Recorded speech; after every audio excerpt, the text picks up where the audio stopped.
नमस्कार। आज की वीडियो बहुत ही मोस्ट इम्पोर्टेंट होने वाली है, क्योंकि आज हम ऐसे टॉपिक पर चर्चा करने वाले हैं, ऐसे टॉपिक पर पढ़ने वाले हैं कि जिससे प्रश्न खूब बनते हैं। अगर जो आप यह वीडियो देख लेते हैं तो आपके 8 से 10 प्रश्न तैयार हो जाएंगे। वीडियो को स्किप बिल्कुल मत करना, पूरा वीडियो देखना।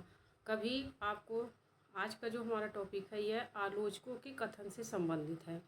कभी कभी आपको बहुत बड़े बड़े कथन मिलेंगे, या कभी ऐसे भी कथन मिलेंगे कि अरे ये तो हमें आता है, हमने पढ़ लिया है।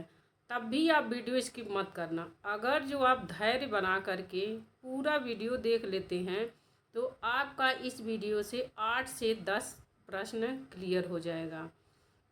कल परीक्षा है, अगर जो आप ये वीडियो देख लेते हैं और कल परीक्षा है, इसमें से अगर जो वीडियो में से आपको प्रश्न ना मिले तो आप हमें बताना कि आपने गलत बोला था।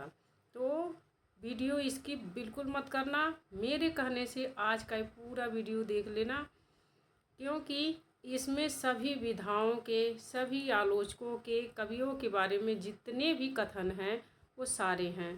तो अगर जो आपको ऐसा लगे कि हाँ ये तो हम पढ़े हैं, हमें याद है, छोड़ देते हैं वीडियो, ये सोच के वीडियो बिल्कुल मत छोड़ना, क्योंकि आगे कैसा आने वाला कथन है वो आपको नहीं पता है। क्या पता आप यह वीडियो देख लें और यही परीक्षा में आ जाए, क्योंकि नई नई चीज़ें हैं। कल ही परीक्षा है, आज देख लेंगे तो चीज़ें याद रहती हैं, तो आपका इसी से सिलेक्शन हो जाएगा। 8-10 क्वेश्चन बहुत मायने रखते हैं, तो इसीलिए वीडियो पूरा देखना।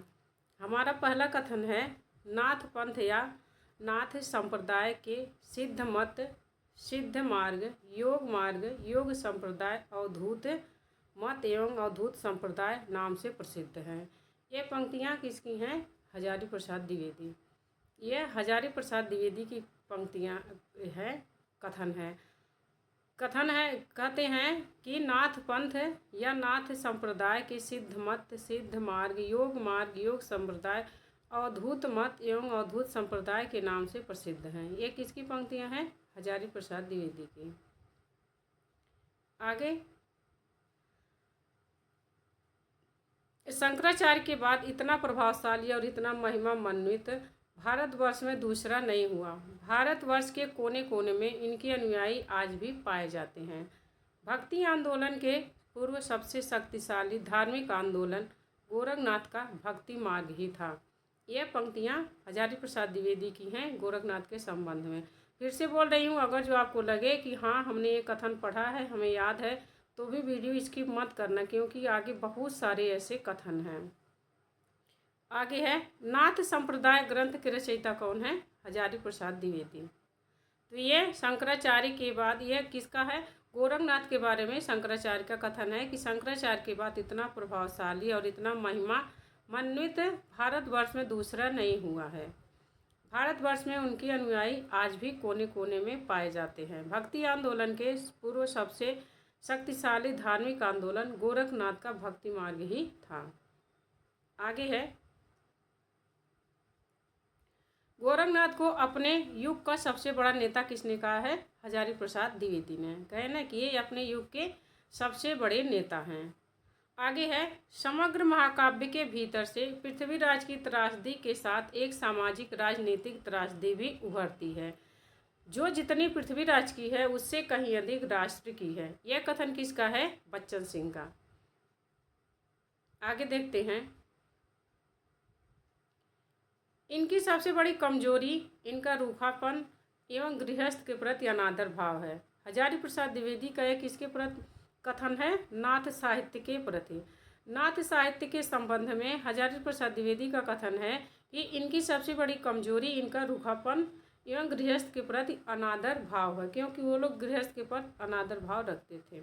आगे है, उस समय जैसे गाथा कहने से प्राकृत का बोध होता था, वैसे ही दूहा या दोहा कहने से अपभ्रंश या प्रचलित काव्य धारा का पद्य समझा जाता था। किसका कथन है? शुक्ल जी का। 1-2 बार अगर जो आपको लगे वीडियो तेज है, रफ्तार है, तो आप वीडियो को या तो 2 बार देख लेना और या तो रोक के अपना पढ़ लेना। आपका ये याद करने का सबसे बेस्ट तरीका मैं बताती हूँ कि जितने भी इसमें कथन हैं आपको याद हो सकते हैं। ऐसे कि पहले एक बार आप तो पूरा वीडियो ध्यान से देखना, जो आपको नहीं आ रहे हैं उसे आप लिख लो या याद कर लो।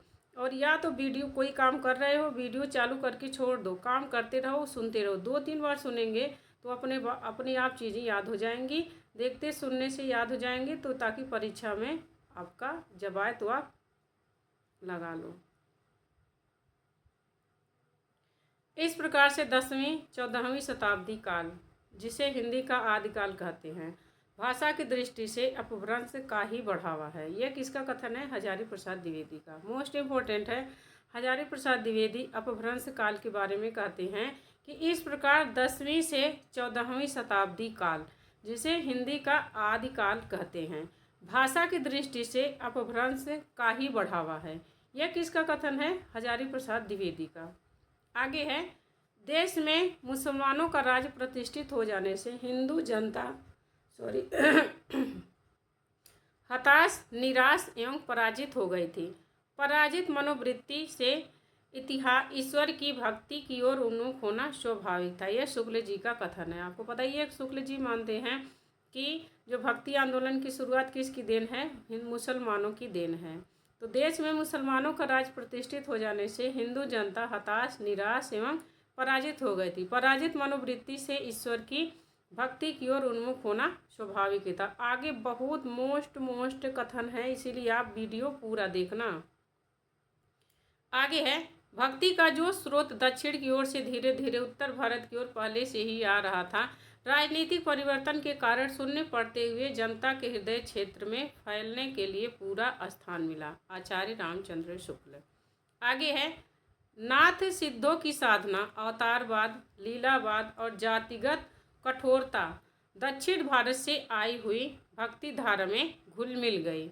यह भक्ति आंदोलन और साहित्य लोको मुखरता एवं मानवीय करुणा के महान आदर्श से युक्त है। हजारी प्रसाद द्विवेदी का कथन। यह अभी तक सामने नहीं आया था, पेपर में नहीं आया है, तो इसको ध्यान से आप पढ़ लेना कि नाथ सिद्धों की साधना, अवतारवाद, लीलावाद एवं जातिगत कठोरता दक्षिण भारत से आई हुई भक्ति धारा में घुल मिल गई। यह आंदोलन और साहित्य लोको मुखरता एवं मानवीय करुणा के महान आदर्श से युक्त है। आगे है, मैं इस्लाम के महत्व को भूल नहीं रहा हूँ, लेकिन जोर देकर कहना चाहता हूँ कि इस्लाम न आया होता तो भी इस साहित्य का 12वां स्वरूप वैसा ही होता जैसे आज है। हजारी प्रसाद द्विवेदी। यह तो पेपर में आया हुआ है, लेकिन ये ऊपर वाला कथन पेपर में नहीं आया है, तो इसे ध्यान से पढ़ लो। आगे है, चींटी पर्यंत से लेकर हाथी पर्यंत पशु, भिक्षुक से लेकर राजा पर्यंत मनुष्य, बिंदु से लेकर समुद्र पर्यंत जल, अनंत आकाश, अनंत पृथ्वी, अनंत पर्वत, सभी पर कविता हो सकती है। ये किसका कथन है? महावीर प्रसाद द्विवेदी का। महावीर प्रसाद द्विवेदी के नाम से ही युग चलता है, तो इनके बारे में इन्होंने जितने भी कथन दिए हैं वह सारे महत्वपूर्ण हैं। आगे है, बोलना एक भाषा और कविता में प्रयोग करना दूसरी भाषा प्राकृतिक नियमों के विरुद्ध है। यह किसका कथन है? महावीर प्रसाद द्विवेदी का। कवि कर्तव्य निबंध कविता से है। मोस्ट इम्पोर्टेंट है, अभी तक आया नहीं है परीक्षा में, तो आ सकता है। बोलना एक भाषा और कविता में प्रयोग करना दूसरी भाषा प्राकृतिक नियमों के विरुद्ध है। किसका कथन है? महावीर प्रसाद द्विवेदी। कविता का विषय मनोरंजन एवं उपदेश जन होना चाहिए। यमुना के किनारे केली कौतूहल का अद्भुत वर्णन बहुत हो चुका। न परिकियाओं पर निबंध लिखने की कोई आवश्यकता है, न स्वकियाओं के गतागत की पहेली बुझाने की। यह महावीर प्रसाद द्विवेदी का ये भी कथन है उनके कवि कर्तव्य निबंध से। आगे है, गद्य और पद्य की भाषा पृथक पृथक नहीं होनी चाहिए। हिंदी ही एक ऐसी भाषा है जिसमें गद्य में एक प्रकार की और पद्य दूसरे प्रकार की भाषा लिखी जाती है। यह भी महावीर प्रसाद द्विवेदी का कथन है। एक सीक्वेंस से नहीं हुआ है, इसमें कथन इधर से उधर है, तो आप कथन पर ध्यान देना, सीक्वेंस पर नहीं।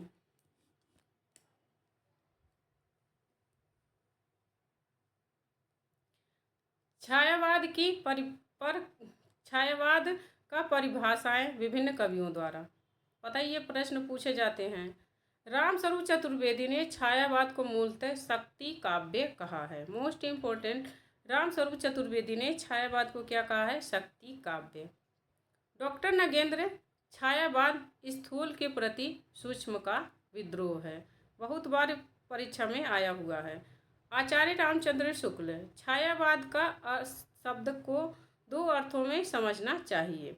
एक तो रहस्यवाद के अर्थ में, जहाँ इसका संबंध काव्य वस्तु से है। छायावाद शब्द का दूसरा प्रयोग काव्य शैली या पद्धति विशेष के व्यापक अर्थ में। यह रामचंद्र शुक्ल का कथन है। आगे नामवर सिंह का कथन है छायावाद के बारे में। छायावाद उस राष्ट्रीय जागरण की अभिव्यक्ति है जो एक और पुरानी रूढ़ियों से मुक्ति चाहता है और दूसरी ओर विदेशी पराधीनता से। यह नामवर सिंह का कथन है। मोस्ट इम्पोर्टेंट है कि छायावाद उस राष्ट्रीय जागरण की अभिव्यक्ति है जो एक और पुरानी रूढ़ियों से मुक्ति चाहता है और दूसरी ओर विदेशी पराधीनता से। आचार्य नंद दुलारे वाजपेयी, मानव तथा प्रकृति के सूक्ष्म किंतु व्यक्त सौंदर्य में आध्यात्मिक छाया का भान छायावाद की सर्वमान्य व्याख्या हो सकती है। नंद दुलारे वाजपेयी कहते हैं कि मानव तथा प्रकृति के सूक्ष्म किंतु व्यक्त सौंदर्य में आध्यात्मिक छाया का भान छायावाद की सर्वमान्य व्याख्या हो सकती है। यह नंद दुलारे वाजपेयी का छायावाद के बारे में कथन है। रामविलास शर्मा छायावाद के बारे में कहते हैं, छायावाद स्थूल के प्रति सूक्ष्म का विद्रोह नहीं रहा, वरन थोथी नैतिकता, रूढ़िवाद और साम्राज्यवादी बंधनों के प्रति विद्रोह रहा है।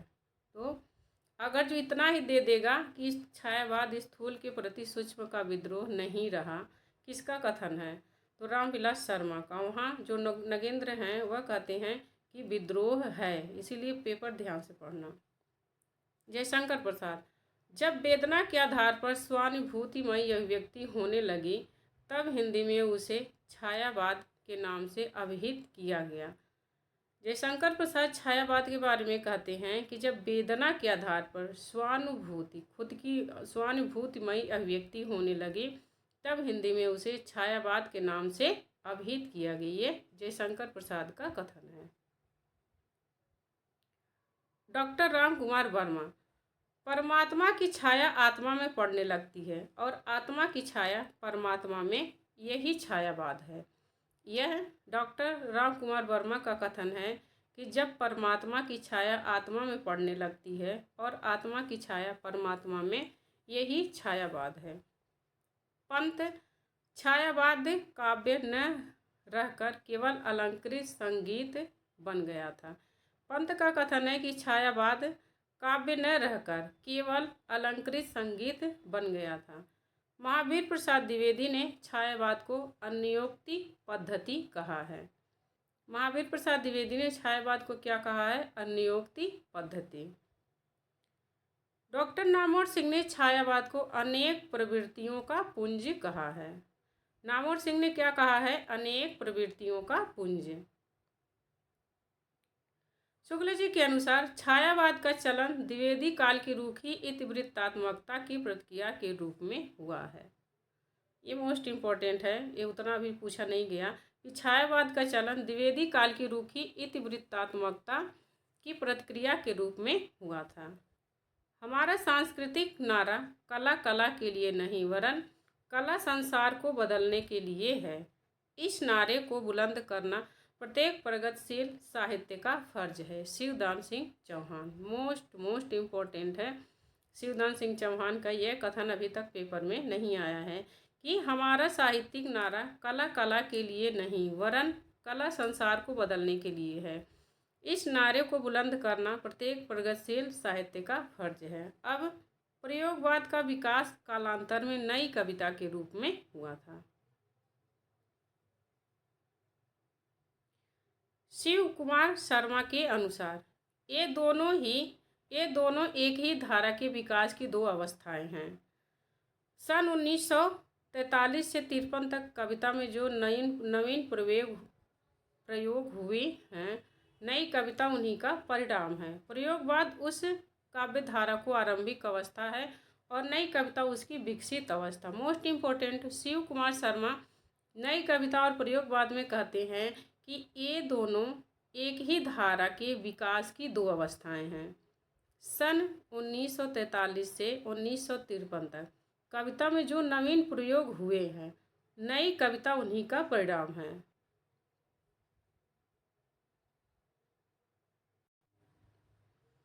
प्रयोगवाद उस काव्यधारा की आरंभिक अवस्था है और नई कविता उसकी विकसित अवस्था। आगे है, डॉक्टर राम विलास शर्मा ने लिखा है, प्रयोगवादी कविता में युग में उत्पन्न अनास्था, शंका, घुटन, कुंठा या कुंठा रहेगा, कुंठा, भग्नाशा में से एक नए पथ के अन्वेषण की व्याकुल भावना दिखाई पड़ती है। एक कवि एक नए मार्ग का अनुसंधान करने के लिए व्याकुल है। यह रामविलास शर्मा का कथन है। प्रयोगवाद के बारे में रामविलास शर्मा कहते हैं कि प्रयोगवादी कविता में युग में उत्पन्न अनास्था, शंका, घुटन, कुंठा, भग्नाशा में से एक नए पथ के अन्वेषण की व्याकुल भावना दिखाई पड़ती है। एक कवि एक नए मार्ग का अनुसंधान करने के लिए व्याकुल हैं। आगे है, प्रयोग कलात्मक अनुभव का क्षण है। यह किसका कथन है?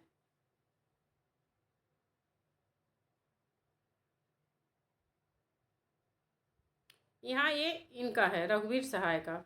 रघुवीर सहाय का कथन है कि प्रयोग मोस्ट इम्पोर्टेंट है। एक बार थोड़ा ये मिस्टेक हो गया है।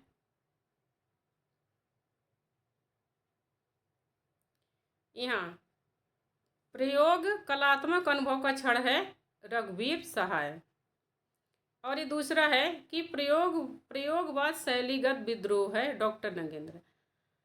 प्रयोगवाद शैलीगत विद्रोह है, डॉक्टर नगेंद्र का कथन है। प्रयोग कलात्मक अनुभव का क्षण है, ये रघुवीर सहाय का कथन है। प्रयोगवाद दृष्टिगत का अनुसंधान है। प्रयोगवाद दृष्टिगत का अनुसंधान है, यह केसरी कुमार का कथन है। आगे है, नकेनवाद जिसे उसकी हिमायतियों ने प्रपद्यवाद कहा है, वास्तव में प्रयोगशीलता का एक अतिवाद था। प्रयोगवाद के प्रयोक्ताओं ने जो कुछ नया कहा था उसे संतुष्ट न होकर उसे एक तार्किक सीमा तक पहुंचाने का कार्य नकेन नामक संग्रह की भूमिकाओं में दिखाई पड़ता है। किसका कथन है? नंद दुलारे वाजपेयी का। नकेनवाद के संबंध में ये इम्पोर्टेंट, सारे कथन इम्पोर्टेंट है, तो आप जरूर इसे ध्यान से पढ़ना।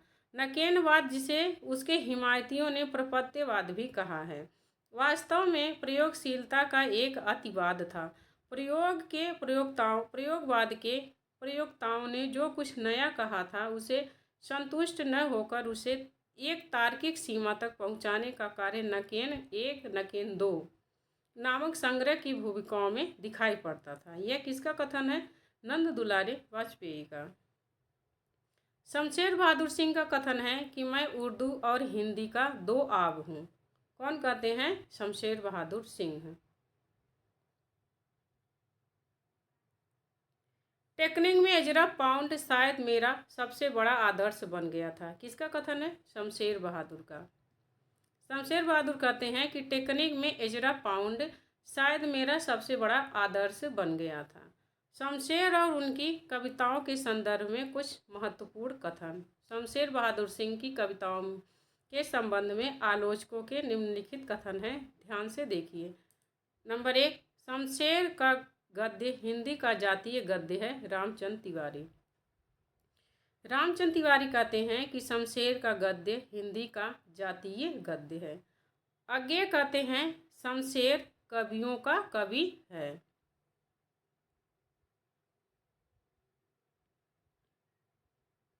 मलयज कहते हैं शमशेर मूर्छ के कवि हैं, किसी विजन के नहीं। मलयज।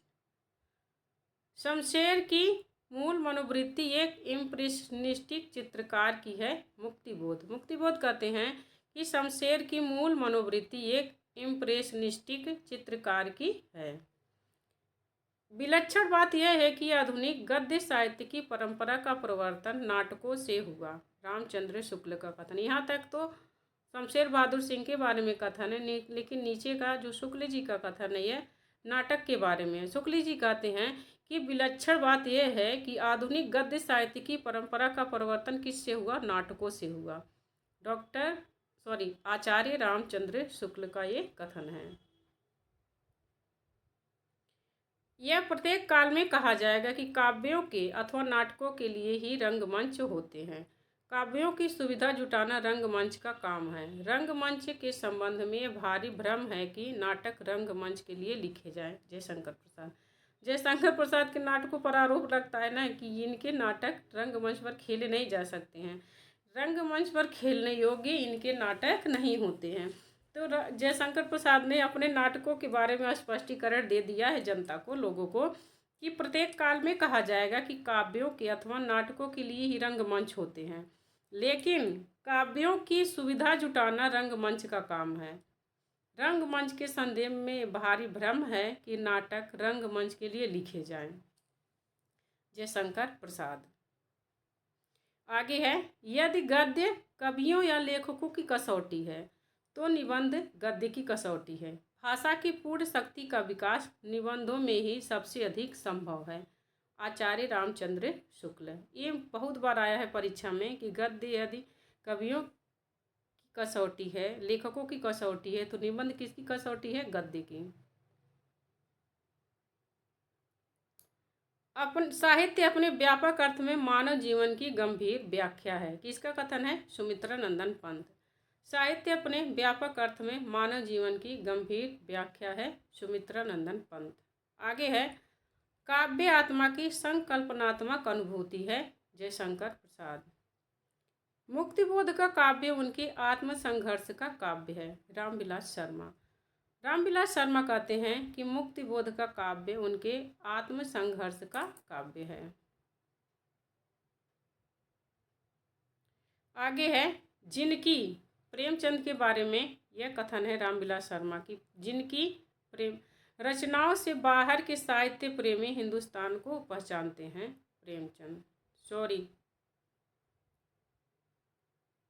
प्रेमचंद कहते हैं कि रचनाओं से बाहर के साहित्य प्रेमी हिंदुस्तान को पहचानते हैं। प्रेमचंद की आवाज़ भारत की अजेय जनता की आवाज़ है, इसलिए प्रेमचंद आज भी हमारे साथ हैं। रामविलास शर्मा। ये यहाँ नहीं रहेगा। रामविलास शर्मा कहते हैं कि जिनकी माने प्रेमचंद के बारे में रचनाओं से बाहर के साहित्य के प्रेमी हिंदुस्तान को पहचानते हैं। प्रेमचंद की आवाज़ भारत की अजेय जनता की आवाज़ है, इसलिए प्रेमचंद आज भी हमारे साथ हैं। रामविलास शर्मा। मोस्ट इम्पोर्टेंट, पूरा नहीं देगा तो इतना जरूर प्रश्न दे देगा कि प्रेमचंद की आवाज़ भारत की अजेय जनता की आवाज़ है। यह किसका है, किसके बारे में है? आगे है, भारतेंदु युग का साहित्य हिंदी भाषी जनता का जातीय साहित्य है, वह हमारे जातीय नवजागरण का साहित्य है। रामविलास शर्मा। डॉक्टर नगेंद्र के बारे में सुमित्रानंदन पंत का कथन है, डॉक्टर नगेंद्र रस चेतना तथा रस दृष्टा हैं। सुमित्रानंदन पंत कहते हैं डॉक्टर नगेंद्र को कि ये रस सृष्टा तथा रस दृष्टा हैं। आगे का कथन है, बच्चन सिंह ने रामविलास शर्मा के लिए कहा है कि आलोचना को भाषाई रीतिबद्धता से उन्होंने वैसे ही मुक्त किया जैसे निराला ने कविता को छंदों के बंधन से। मोस्ट इम्पोर्टेंट है, आलोचना को भाषाई रीतिबद्धता से उन्होंने वैसे ही मुक्त किया जैसे निराला ने कविता के छंदों को बंधन से। बच्चन सिंह का कथन है रामविलास शर्मा के बारे में। अब यहाँ श्याम सुंदर दास का कथन है, यदि हम साहित्य को जीवन की व्याख्या माने तो आलोचना को उस व्याख्या की व्याख्या मान सकते हैं। श्याम सुंदर दास। मोस्ट इम्पोर्टेंट है कि यदि हम साहित्य को जीवन की व्याख्या माने तो आलोचना को उस व्याख्या की व्याख्या मान सकते हैं। श्याम सुंदर दास। वह साहित्यकार के बारे में प्रेमचंद का कथन है, वह यानी साहित्यकार देश भक्ति और राजनीति के पीछे चलने वाली सच्चाई नहीं, बल्कि आगे मसाल दिखाती हुई चलने वाली सच्चाई है। प्रेमचंद साहित्यकार के बारे में कहते हैं कि वह देशभक्ति और राजनीति के पीछे चलने वाली सच्चाई नहीं है, बल्कि उनके आगे मशाल दिखाती हुई चलने वाली सच्चाई है साहित्यकार।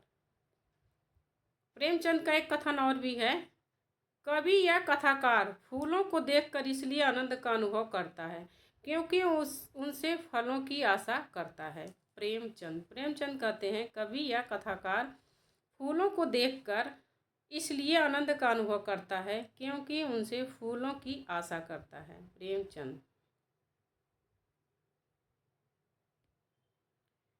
अब हिंदी कविता में तो रस की प्यासी है। अब हिंदी कविता न यहाँ रहेगा, अब हिंदी कविता न तो रस की प्यासी है, न अलंकार की इच्छुक, न ही संगीत के तुकांत की पदावली की भूखी। डॉक्टर केदारनाथ अग्रवाल कहते हैं कि अब हिंदी कविता न तो रस की प्यासी है, न अलंकार की इच्छुक, न ही संगीत के तुकांत पदावली की भूखी। डॉक्टर केदारनाथ अग्रवाल। आगे है, आदमी को तोड़ती नहीं, लोकतांत्रिक पद्धतियाँ केवल पेट के बल झुका देती हैं। धीरे धीरे अपाहिज, धीरे धीरे नपुंसक बना लेने के लिए उसे शिष्ट, राजभक्त, देश प्रेमी नागरिक बना लेती हैं। यह राजकमल चौधरी का कथन है कि आदमी को तोड़ती नहीं है लोकतांत्रिक पद्धतियाँ, केवल पेट के बल झुका देती हैं। मोस्ट इम्पोर्टेंट है, धीरे धीरे अपाहिज, धीरे धीरे नपुंसक बना लेने के लिए उसे शिष्ट, राजभक्त, देश प्रेमी नागरिक बना लेती हैं। राजकमल चौधरी। शहीदों की चिताओं पर लगेंगे हर बरस मेले, वतन पर मरने वालों का यही बाकी निशान होगा। गया प्रसाद शुक्ल सनी। ये कविता आ गई है बीच में, कोई बात नहीं है।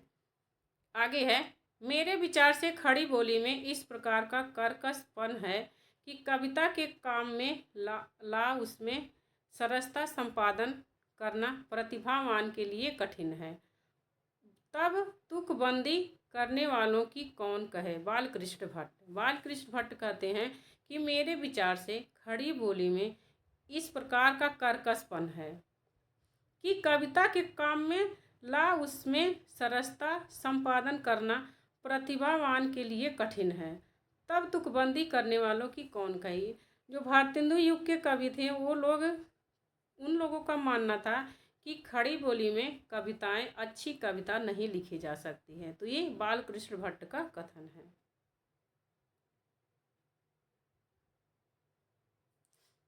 सच्चा घुमक्कड़ धर्म, जाति, देश काल सारी सीमाओं से मुक्त होता है। वह सच्चे वर्गों में मानव के प्रेम का उपासक है। किसका कथन है। राहुल सांस्कृत्यायन का। कि सच्चा घुमक्कड़ जाति, देश काल सारी सीमाओं से मुक्त होता है, वह सच्चे वर्गों में मानव के प्रेम का उपासक हैं। जैसे घुमक्कड़ त्रयी में 3 लोग आते हैं, नागार्जुन, राहुल सांस्कृत्यायन, अज्ञेय। आगे है, आलोचना को भाषाई रीतिबद्धता से उन्होंने वैसे ही मुक्त किया जैसे 2 बार आ गया है, जैसे निराला ने छंदों के बंधन से। एक तो 1 बार हो गया, इसको आगे देखते हैं। छायावाद को मूलतः भक्ति काव्य किसने कहा। रामस्वरूप चतुर्वेदी। ये भी हो गया। छायावाद प्रकृति के बीच जीवन का उद्गीत किसने कहा। महादेवी वर्मा। साहित्य जन समूह के हृदय का विकास है, किसने कहा है। बालकृष्ण भट्ट। आध्यात्मिक छाया का भान, मेरे विचार से छायावाद की एक सर्वमान्य व्याख्या हो सकती है। महादेवी वर्मा। आचार्य हजारी प्रसाद के विषय में गणपति चंद्र गुप्त ने लिखा है, वस्तुतः वे पहले व्यक्ति हैं जिन्होंने शुक्ल की अनेक धारणाओं और स्थापनाओं को चुनौती देते हुए उन्हें सबल प्रमाणों के आधार पर खंडित किया है। निश्चय ही आचार्य द्विवेदी हिंदी के सबसे अधिक सशक्त इतिहासकार रहे हैं। मोस्ट इम्पोर्टेंट है और यह परीक्षा में आ सकता है। यह मोस्ट इम्पोर्टेंट है। गणपति चंद्र गुप्त का हजारी प्रसाद द्विवेदी के बारे में कथन है। हजारी प्रसाद द्विवेदी के बारे में कहते हैं कि वे पहले व्यक्ति हैं जिन्होंने आचार्य शुक्ल की अनेक धारणाओं और स्थापनाओं को चुनौती देते हुए उन्हें सबल प्रमाणों के आधार पर खंडित किया है। निश्चय ही आचार्य द्विवेदी हिंदी के सबसे अधिक सशक्त इतिहासकार रहे हैं, क्योंकि जो चीज़ प्रसिद्ध चीज़ें हैं उसके विरुद्ध में जाना सबसे के बस की बात नहीं रहती है। हिंदी साहित्यिक इतिहास लेखन के संदर्भ में नलिन बिलोचन शर्मा के निम्नलिखित मत स्मरणीय हैं। नलिन बिलोचन शर्मा के 2 मत यहाँ हैं। हिंदी साहित्य का पहला इतिहास लेखक गारसाद तासी था, यह निर्विवाद है। नलिन बिलोचन शर्मा कहते हैं कि हिंदी का पहला इतिहास लेखक गारसाद तासी था, यह निर्विवाद है। दूसरा है, हिंदी के विधेयवादी साहित्य इतिहास के आदम प्रवर्तक शुक्ल जी नहीं हैं, प्रत्युत ग्रियर्सन है। मोस्ट इम्पोर्टेंट है, पूछ लेगा कथन दे करके कि यह किसका कथन है, तो नलिन बिलोचन शर्मा का। आचार्य शुक्ल ने आदिकाल को अनिर्दिष्ट लोक प्रवृत्ति का युग कहा है। शुक्ल जी ने आदिकाल को क्या कहा है? अनिर्दिष्ट लोक प्रवृत्ति का युग। हजारी प्रसाद द्विवेदी ने आदिकाल को अत्यधिक विरोधी और व्याघातों का युग घोषित किया है। हजारी प्रसाद द्विवेदी ने आदिकाल को अत्यधिक विरोधों और व्याघातों का युग घोषित किया है।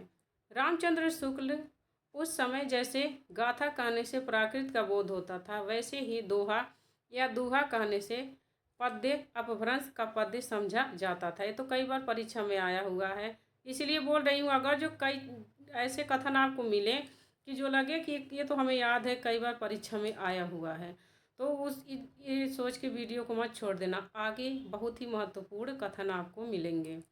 हजारी प्रसाद द्विवेदी कहते हैं, दोहा या दूहा अपभ्रंश का अपना छंद है, उसी प्रकार जिस प्रकार गाथा प्राकृत का अपना छंद है।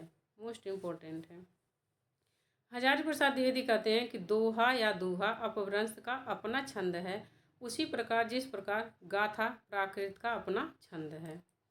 हजारी प्रसाद द्विवेदी ने अपने ग्रंथ हिंदी साहित्य का आदिकाल में लिखा है कि इस प्रकार 10वीं से 14वीं शताब्दी का काल, जिसे हिंदी का आदिकाल कहते हैं, भाषा की दृष्टि से अपभ्रंश का ही बढ़ाव है। ये तो आ गया है।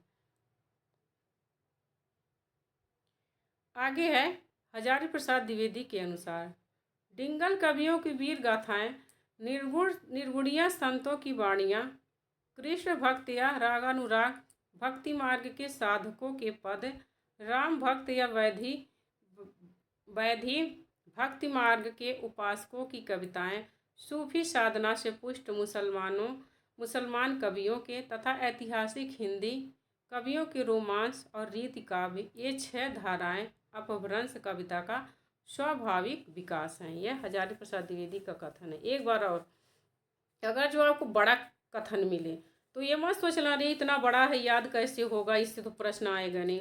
कभी कभी होता है जो बड़े कथन होते हैं उसमें से कुछ थोड़ा सा कथन उठाकर परीक्षा में पूछ लिया जाता है, तो कभी कभी एक ही कथन से 2-3 प्रश्न बन जाते हैं। इसीलिए जो बड़ा कथन है उसे भी आपको वैसे ही पढ़ना है जैसे आप छोटा कथन ध्यान से पढ़ रहे हैं।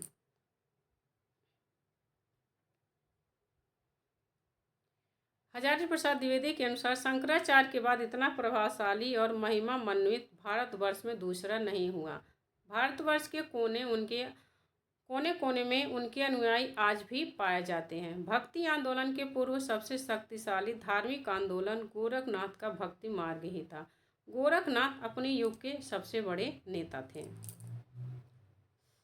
अब शुक्ल जी का कथन है चंद बरदाई के बारे में। ये हिंदी के प्रथम महाकवि माने जाते हैं और इनका पृथ्वीराज दासो हिंदी का प्रथम महाकाव्य। अब इसे देख कर के आप छोड़ दो वीडियो तो अच्छी बात नहीं है ना। आगे तो अब भी महत्वपूर्ण कथन है। रामस्वरूप चतुर्वेदी, पृथ्वीराज रासव, यह रामस्वरूप चतुर्वेदी पृथ्वीराज रासव को रासव कहते हैं। रासव हिंदी की अपनी महाकाव्य परंपरा की बड़ी उपयुक्त प्रस्तावना है। हिंदी का चरित्र पहली बार ही बड़े मोहक रूप में भाषा और संवेदना के दोनों स्तरों पर इसमें निखर कर आया है। रामस्वरूप चतुर्वेदी।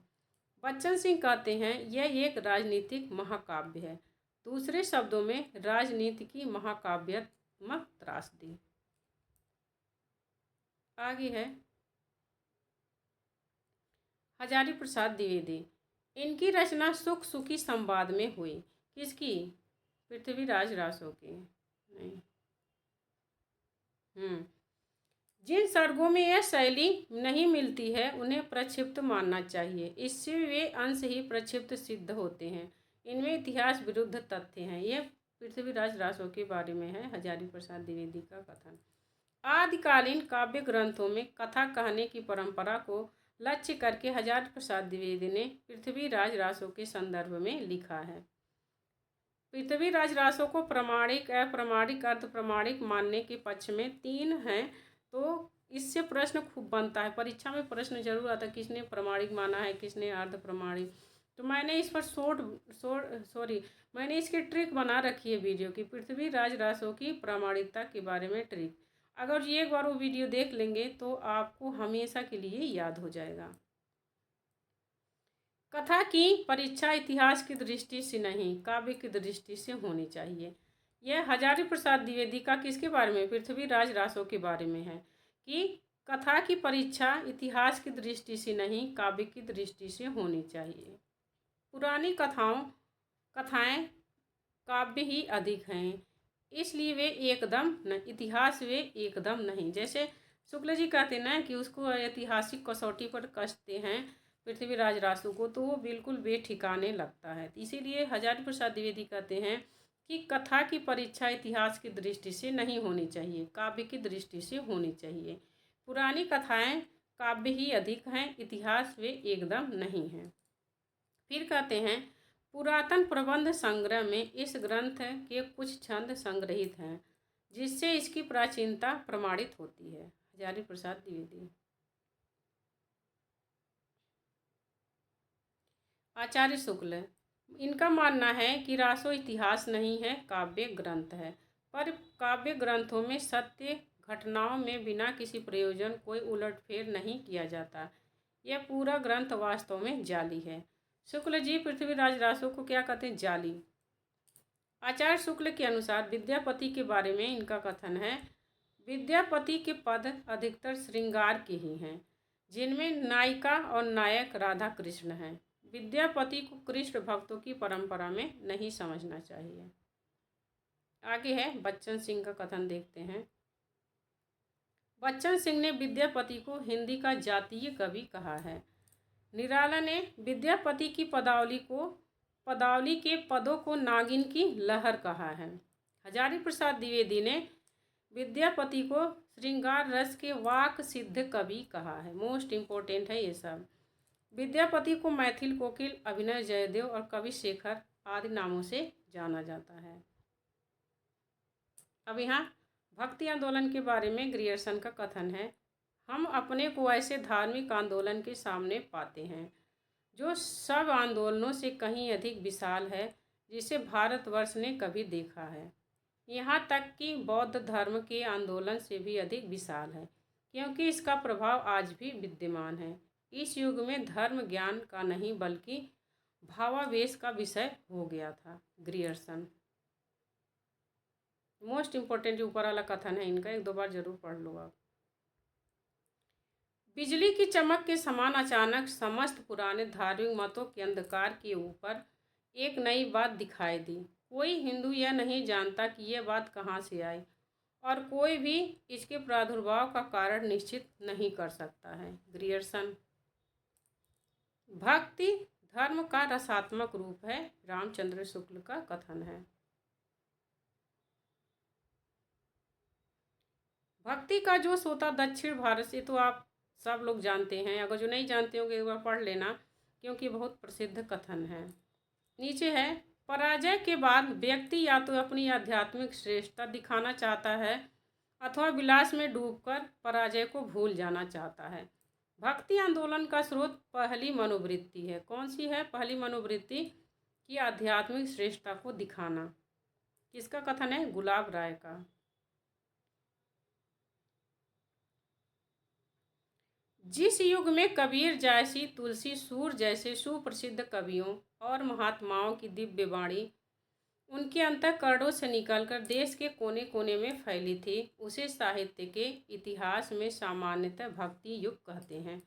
निश्चित ही वह हिंदी साहित्य का स्वर्ण युग था। ग्रियर्सन के अलावा श्याम सुंदर दास ने भी भक्ति काल को स्वर्णयुग कहा है। भक्ति आंदोलन भारतीय चिंतन धारा का स्वाभाविक विकास है। हजारी प्रसाद द्विवेदी।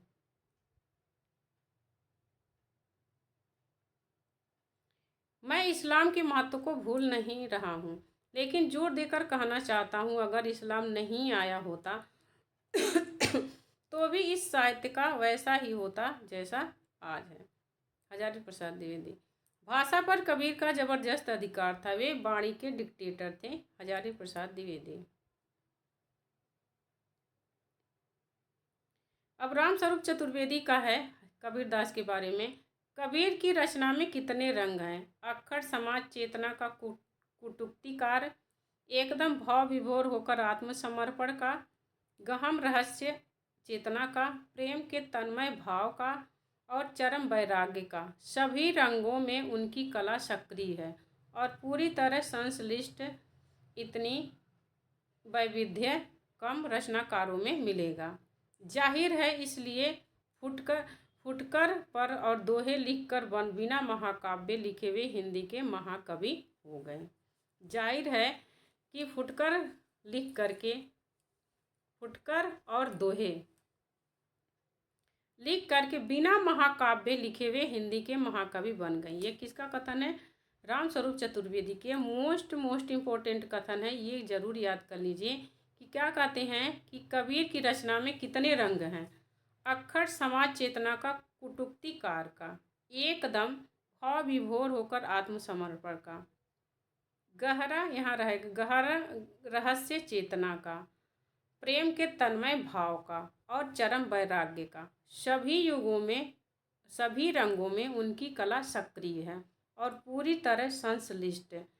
इतने वैविध्य कम रचनाकारों में मिलेगा। जाहिर है इसलिए फुटकर और दोहे लिखकर बिना महाकाव्य लिखे ही वे महाकवि हो गए। कबीर। ये रामस्वरूप चतुर्वेदी का कथन है कबीर के बारे में। पांडे बेचन शर्मा उग्र कहते हैं, पांडे बेचन शर्मा उग्र का सूर सागर के बारे में कथन है। साहित्य की शास्त्रीय परंपरा से स्वतंत्र लोकगीतों की संरचना के अनुसार रचित गीतात्मक महाकाव्य है। मैनेजर पांडे। प्रमुख आलोचकों की दृष्टि से रीतिकाल का मूल्यांकन। इस समय आर्थिक दृष्टि से समाज में स्पष्ट रूप से दो श्रेणियां हो गई हैं। एक तो उत्पादक वर्ग, जिसमें प्रधान रूप से किसान और किसानी से संबंध रखने वाली जातियां, बढ़ई, लोहार, कहार, जुलाहा इत्यादि हैं। दूसरा वर्ग भोक्ता, राजा, रईस, नवाब आदि भोक्तृत्व का मददगार था। पंडित हजारी प्रसाद द्विवेदी।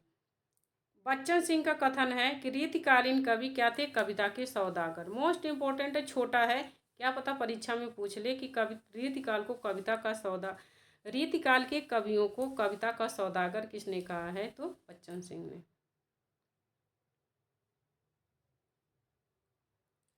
राजाओं से पुरस्कार पाने तथा जनता द्वारा समादृत होने के कारण रीतिकाल की कविता श्रृंगारमयी हो गई और अन्य प्रकार की कविताएं उसके सामने दब सी गईं। किसका कथन है? श्याम सुंदर दास का। रीतिकाल के बारे में श्याम सुंदर दास का कथन है कि राजाओं से पुरस्कार पाने तथा जनता द्वारा समादृत होने के कारण रीतिकाल की कविता श्रृंगारमयी हो गई और अन्य प्रकार की कविताएं उसके सामने दब सी गईं। आगे राम कुमार वर्मा का कथन है, इस काल को कला काल का नाम देना समीचीन ज्ञात होता है। रीति काव्य और श्रृंगार काव्य के साथ है इस काल में इतनी अधिक प्रवृत्तियां, विचारधाराएं और ललित शिल्प की रचनाएं दृष्टिगत होती हैं कि उनमें कला का प्रांजल रूप अनायास ही दृष्टिगत होता है। राम कुमार वर्मा। आगे है, रीति काल का सम्यक प्रवर्तन केशव दास द्वारा भक्ति काल में ही हो गया था। विश्वनाथ प्रसाद मिश्र। यह विश्वनाथ प्रसाद मिश्र का कथन है कि रीति काल का सम्यक प्रवर्तन केशव दास द्वारा भक्ति काल में ही हो गया था। आगे है, देव की ध्वनि संवेदनशीलता समूचे रीतिकाल में अप्रतिम है। रामस्वरूप चतुर्वेदी। देव के बारे में कथन है कि देव की ध्वनि संवेदनशीलता समूचे रीतिकाल में अप्रतिम है। रामस्वरूप चतुर्वेदी। देव के बारे में शुक्ल जी का कथन है, ये बड़े ही सहृदय कवि थे। ऋतु वर्णन तो इनके जैसा और किसी श्रृंगारी कवि ने नहीं किया। ये देव के बारे में नहीं है शुक्ल जी का कथन। यह सेनापति के बारे में शुक्ल जी का कथन है। सेनापति के बारे में शुक्ल जी का कथन है कि ये बड़े ही सहृदय कवि थे। ऋतु वर्णन तो इनके जैसा और किसी श्रृंगारी कवि ने नहीं किया है। रामचंद्र शुक्ल। शुक्ल जी का कथन है, यदि प्रबंध काव्य एक विस्तृत वनस्थली है तो मुक्तक एक चुना हुआ गुलदस्ता। ये तो कई बार परीक्षा में आया हुआ है। उनके मतलब आलम के बारे में डॉक्टर नगेंद्र का कथन है, उनके द्वारा वर्णित प्रेम चेष्टा प्रधान बाह्य नहीं है, अनुभूति प्रधान आंतरिक है, इसलिए उनकी शैली मार्मिक है। अभी तक ये आया नहीं है परीक्षा में, तो उसमें अभिलाषा और वेदना की प्रधानता है, इसलिए वह आपाततः फारसी की प्रेम पद्धति की ओर अधिक झुका हुआ है।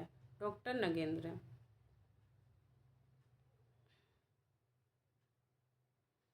रीतिकाल की बौद्धिक विरहानुभूति निष्प्राणता और कुंठा के वातावरण में घनानंद की पीड़ा की टीस सहसा हृदय को चीर देती है और मन सहज ही मान लेता है कि दूसरों के लिए किराए पर आंसू बहाने वालों के बीच यह एक ऐसा कवि है जो सचमुच अपनी पीड़ा में ही रो रहा है। रामधारी सिंह दिनकर। घनानंद के बारे में रामधारी सिंह दिनकर का यह कथन है। मोस्ट इम्पोर्टेंट सारे कथन हैं, तो आप एक दो बार जरूर पढ़ लीजिए। बच्चन सिंह का कथन है कि घनानंद प्रेम की यातना के कवि हैं, इसलिए ब्रजनाथ ने कहा है कि समुझे कविता घन आनंद की ही आँखिन नेह की पीर तकी। ये किसकी काव्य पंक्तियाँ हैं? ब्रजनाथ की। प्रेम का ऐसा आवेग न ठाकुर में है न बोधा में। आवेग की यह प्रखरता सांसारिक नियमों का बांध तोड़ फोड़ देती है। कहीं कहीं इसमें बेचैनी, तड़प और विह्वलता की प्रलयकारी झंझा है, तो कहीं विषाद का गहनतम मौन यानी यातना की चरम परिणति है। किसका कथन है? बच्चन सिंह का। मोस्ट इम्पोर्टेंट है। अगर जो कथन बड़ा है तो कथन बड़ा देख कर कि आप मत डरना या मत वो होना। एक कथन में से कई सारे थोड़े थोड़े टुकड़े में पूछ लेता है परीक्षा में। घनानंद की भाषा सरल और स्वाभाविक है, जिसमें लक्ष्यार्थ और व्यंग्यार्थ का प्रधान है। डॉक्टर वासुदेव सिंह। जीवन की अतिशय रसिकता से घबराने वाले धर्मभीरु रीति कवियों को राधा कृष्ण का अनुराग आश्वासन देता था। डॉक्टर नगेंद्र।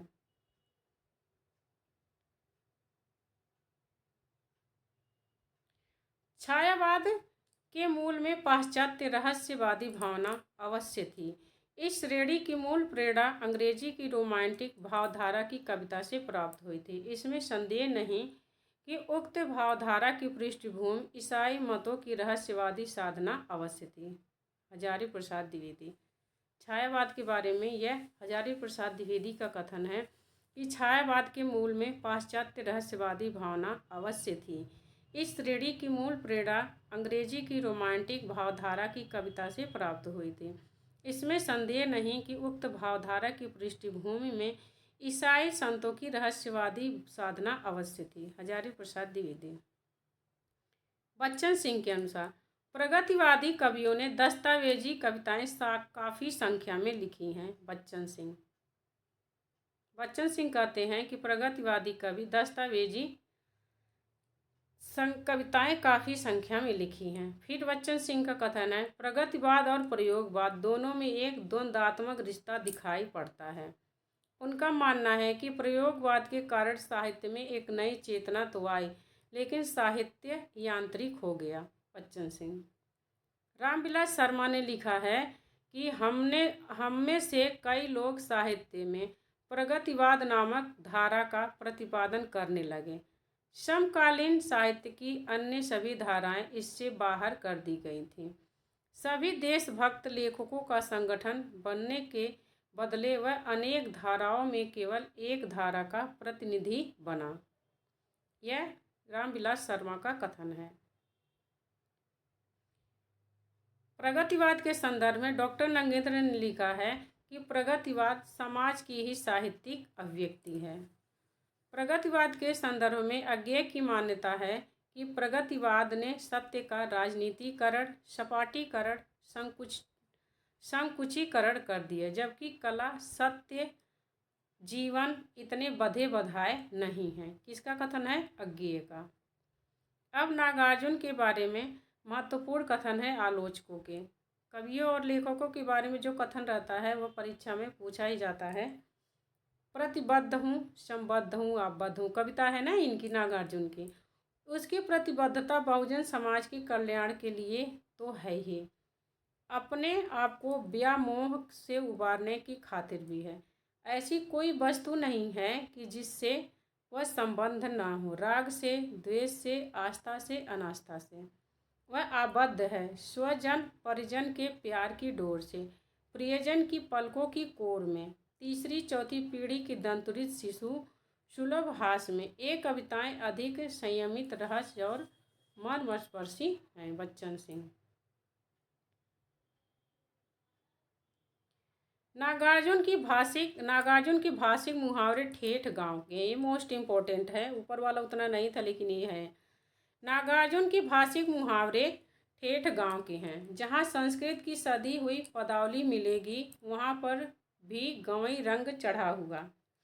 एक ही कविता में वे सफलतापूर्वक कई प्रकार की पदावलियों, छंदों, लयों का प्रयोग करते हैं।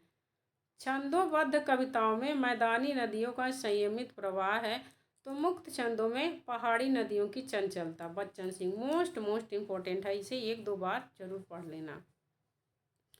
आगे है नागार्जुन। वे शैली की खोज नहीं करते, शैली स्वयं उन्हें खोजती है। नामवर सिंह का कथन मोस्ट इम्पोर्टेंट है। उनकी काव्य भूमि विपुल और विषम भी है।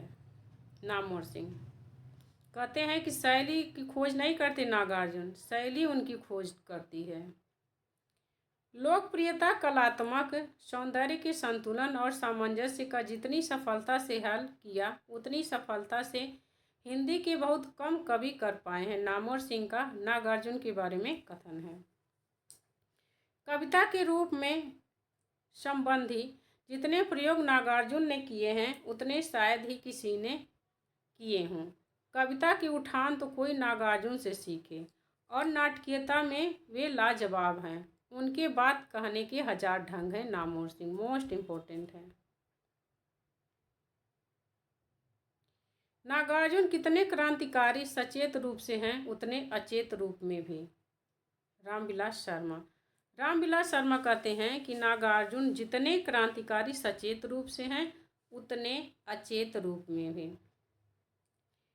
नागार्जुन की कविताओं के आधार पर 1940 के बाद के भारतीय समाज की राजनीतिक चेतना का इतिहास लिखा जा सकता। Manager Pandey most important.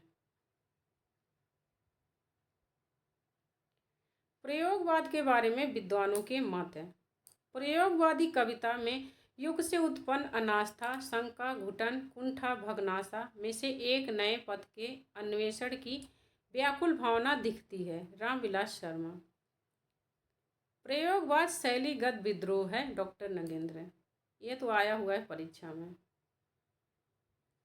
समाज के हित में जैसी क्रांति की सतत प्रक्रिया काम में है वैसी ही रचना के हित में प्रयोग की। रामस्वरूप चतुर्वेदी कहते हैं कि समाज के हित में जैसी क्रांति की सतत प्रक्रिया काम में है वैसे ही रचना के हित में प्रयोग की। रामस्वरूप चतुर्वेदी। प्रयोग कलात्मक अनुभव का क्षण है। रघुवीर सहाय। प्रयोगवाद दृष्टिकोण का अनुसंधान है। केसरी कुमार।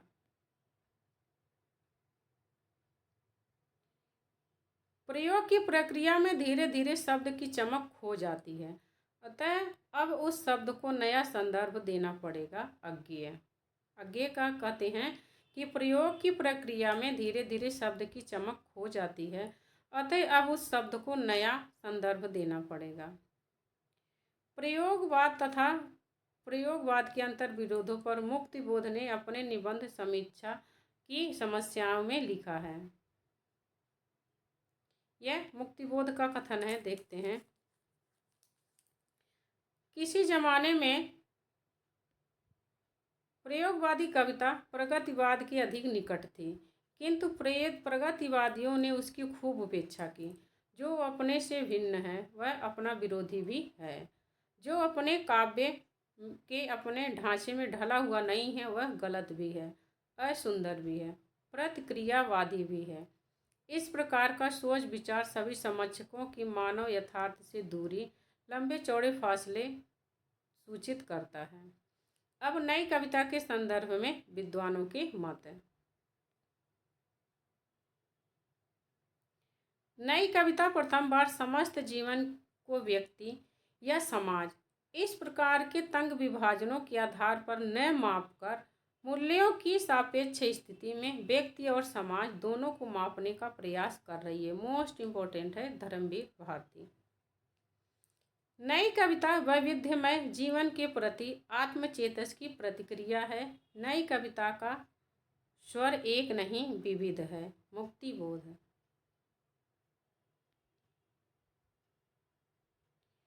आज की कविता को जांचने के लिए जो प्रास के रजत पास से मुक्त हो चुकी है और छंदों के पायले उतार चुकी है, काव्य भाषा का ही प्रतिमान शेष रह गया है, क्योंकि कविता के संगठन में भाषा प्रयोग मूल और केंद्रीय स्थिति है। रामस्वरूप चतुर्वेदी भाषा संवेदना और सर्जन पुस्तक से है। कविता उत्कृष्ट शब्दों का उत्कृष्ट क्रम है। रामस्वरूप चतुर्वेदी। कविता क्या है? उत्कृष्ट शब्दों का उत्कृष्ट क्रम है। नई कविता में समग्र मनुष्य की बात नहीं कही गई है, वरन मनुष्य के समग्र अनुभव खंडों को संयोजित किया गया है। रामस्वरूप चतुर्वेदी। अज्ञेय। नई कविता बुनियादी तौर पर दीक्षा दंश की कविता है। मोस्ट इम्पोर्टेंट है। अज्ञेय के संदर्भ में विद्वानों के कथन। आधुनिक साहित्य में मानवीय व्यक्तित्व व उसकी सृजनात्मकता की ही सबसे गहरी चिंता अज्ञेय के कृतित्व में मिलती है। रामस्वरूप चतुर्वेदी। वे अपनी सोच व तकनीक में आधुनिक हैं। अज्ञेय की प्रकृति प्रेम में एक विराटता, एकांत और सन्नाटा है। बच्चन सिंह।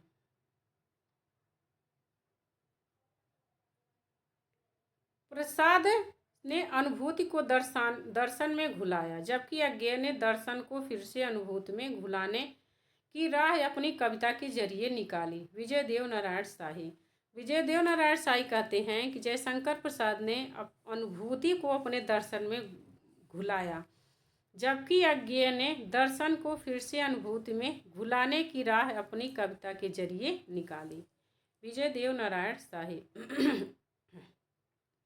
अंधेरे कविता पर आलोचकों के विचार। मुक्तिबोध की जो अंधेरे कविता है उस पर आलोचकों के क्या विचार हैं, देखते हैं। मोस्ट इम्पोर्टेंट है यह कविता देश के आधुनिक जन इतिहास का स्वतंत्रता पूर्व और पश्चात एक स्थापित दस्तावेज है।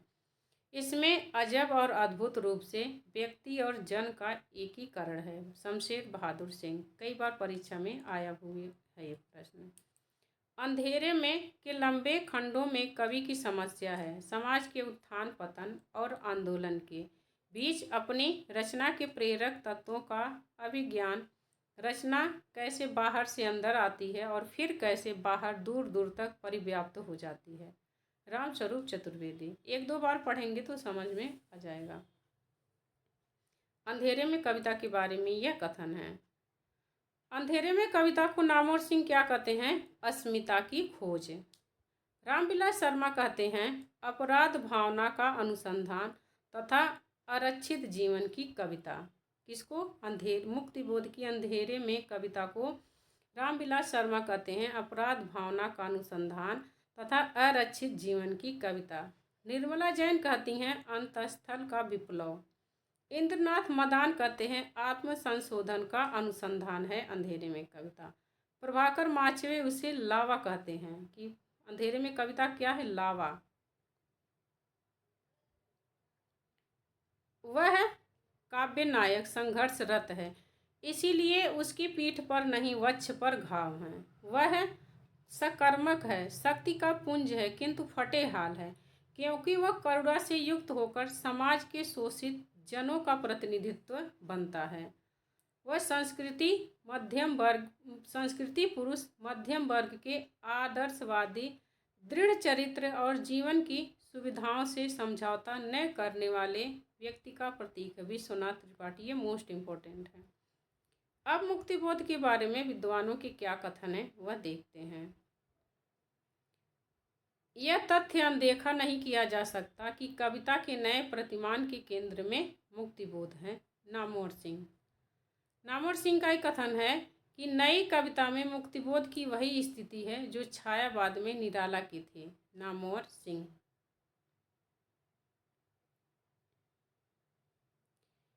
मुक्तिबोध को अंधेरे में कविता के नायक से अलग करके देखना असंभव है। रामविलास शर्मा कहते हैं कि मुक्तिबोध को अंधेरे में कविता को नायक से अलग करके देखना असंभव है। मुक्तिबोध के काव्य में अस्तित्ववाद का लघु मानव भी है, रहस्यवाद का विराट पुरुष भी। रामविलास शर्मा। मुक्तिबोध का काव्य संकलन चाँद का मुँह टेढ़ा है, एक बड़े कलाकार की स्केच बुक लगता है। रामस्वरूप चतुर्वेदी। आगे है, किसी और कवि की कविताएं उसका इतिहास न हो, किंतु मुक्तिबोध की कविताएं अवश्य उनका इतिहास हैं। श्रीकांत वर्मा। अज्ञेय और उनकी, यहाँ अज्ञेय के बारे में अब कथन है। अज्ञेय और उनकी सहयोगी कवि शमशेर बात के कवि हैं। मुक्तिबोध खबर के या भयानक, ये मुक्तिबोध के भी बारे में ही है, भयानक बात के, इसलिए उनकी कविता में नाटकीयता और रहस्य का वातावरण रहता है। रामस्वरूप चतुर्वेदी का मुक्तिबोध के बारे में कथन है। कवि के रचना शिल्प को देखकर लग सकता है कि जैसे एक विराट खंडहर पूरा नए तौर पर बनाया गया हो, जिसमें से गुजरने पर भव्यता और एक खास तौर के अवसाद का एहसास एक साथ होता है। रामस्वरूप चतुर्वेदी का मुक्तिबोध के बारे में कथन है।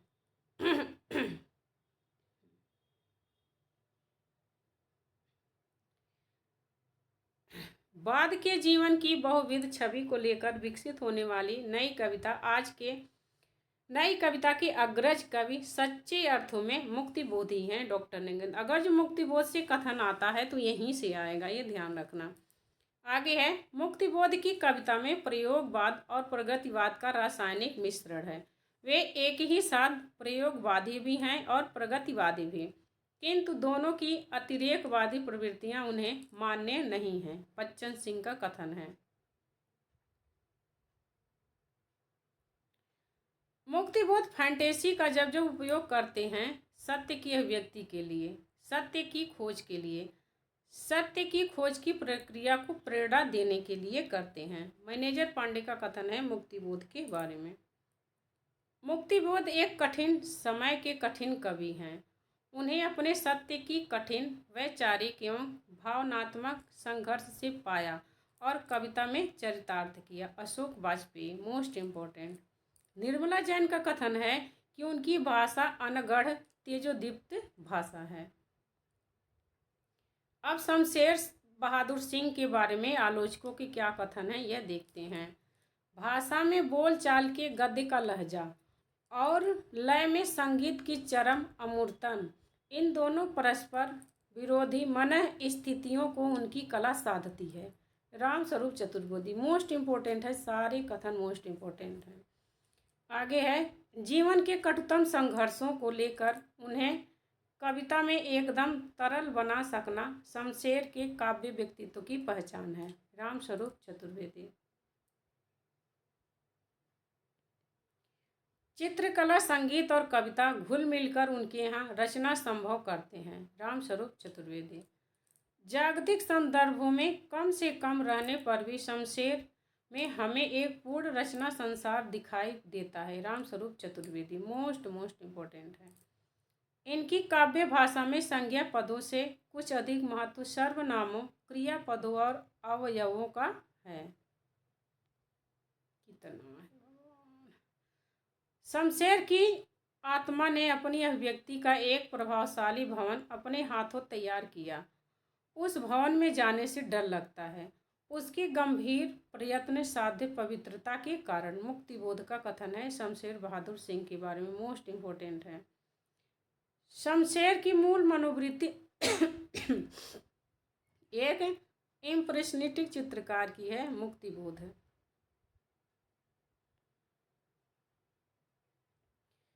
प्रणय जीवन का प्रसंगबद्ध रसवादी कवि गजानन माधव मुक्तिबोध है ने कहा है। शमशेर को प्रणय जीवन का प्रसंगबद्ध रसवादी कवि गजानन माधव मुक्तिबोध ने कहा है। शमशेर कवियों के कवि हैं, अज्ञेय का कथन है। शमशेर मूर्छ के कवि हैं, किसी विजन के नहीं, मलयज। मोस्ट इम्पोर्टेंट ये सारे कथन हैं। शमशेर की शमशेरियत किसका कथन है? विष्णु खरे। शमशेर का गद्य हिंदी का जातीय गद्य है, रामचंद्र तिवारी। शमशेर का काव्य रीतिवादी रोमानी सौंदर्य बोध और मार्क्सवादी विवेक के द्वंद्व का काव्य है, रामविलास शर्मा। शमशेर के बारे में बच्चन सिंह का कथन है कि वे मुख्यतः प्रकृति, प्रेम और प्रकृति सौंदर्य के कवि हैं। कहीं दोनों अलग हैं, कहीं दोनों का अद्भुत रासायनिक घोल है, बच्चन सिंह। उनकी प्रेम में गहरी आसक्ति भी है और छायावादी पवित्र वायवीयता भी है, बच्चन सिंह का कथन है।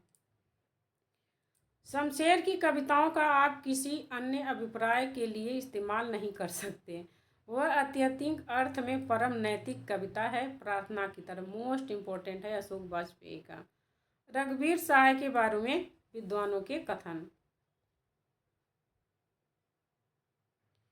रघुवीर सहाय ने एक बड़ा काम किया। वह किया कि उन्होंने कविता के पुराने प्रभामंडल से कविता को मुक्त किया। उससे कुछ अद्भुत अपूर्व की उम्मीद करने के बदले उसे सहज साधारण जिंदगी की छोटी छोटी घटनाओं और स्थितियों का आत्मीय साक्षी बनाया। मैनेजर पांडे। मनुष्य जीवन की नियति को उसके समूचे विस्तार में देखना और प्रासंगिक बनाए रखना रघुवीर सहाय के कवि कर्म का केंद्रीय तत्व है, रामस्वरूप चतुर्वेदी। मोस्ट इम्पोर्टेंट सारे हैं, बाकी आपकी मर्जी। राजनीति जैसे अखबारी विषय को कवि ने अनुभूति में ढाला। यह समकालीन कविता की एक महत्वपूर्ण उपलब्धि है, खास तौर पर ऐसे परिवेश में जहाँ साहित्य अखबार नवीसी से उत्तरोत्तर आक्रांत होता जा रहा था, रामस्वरूप चतुर्वेदी।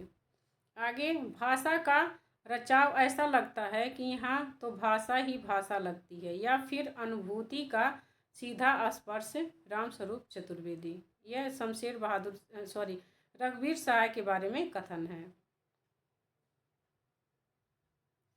बच्चन सिंह लिखते हैं, महात्मा गांधी की कार्य प्रणाली, जीवन दर्शन और व्यक्तित्व के प्रति प्रेमचंद की अगाध श्रद्धा थी।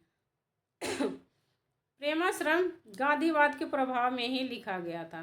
प्रेम के माध्यम से हृदय परिवर्तन द्वारा राम राज्य की स्थापना करना इसका ध्येय है। आंशिक रूप से यह बोलोशेविक क्रांति से भी प्रभावित है। बच्चन सिंह का कथन है प्रेमचंद के बारे में। अब आगे गोपाल राय का कथन है प्रेमचंद के बारे में। प्रेमचंद ने समकालीन मध्यवर्गीय समाज को अनेक प्रकार के अंतर विरोधों, तर्कहीन सामाजिक मान्यताओं तथा परंपरागत रूढ़ नैतिक धारणाओं से ग्रस्त था। आलोचनात्मक दृष्टि से देखा, उनका अध्ययन विश्लेषण किया तथा उसे अपने कथा संसार के माध्यम से प्रस्तुत किया। गोपाल राय का प्रेमचंद के बारे में कथन है। नामवर सिंह का कथन है कि कहानी छोटे मुंह बड़ी बात करती है।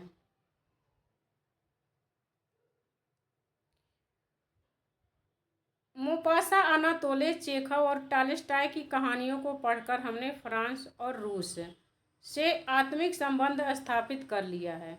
हमारे परिचय का क्षेत्र सागरों, द्वीपों और पहाड़ों को लांघता हुआ फ्रांस और रूस तक विस्तृत हो गया है। यह प्रेमचंद का कथन है।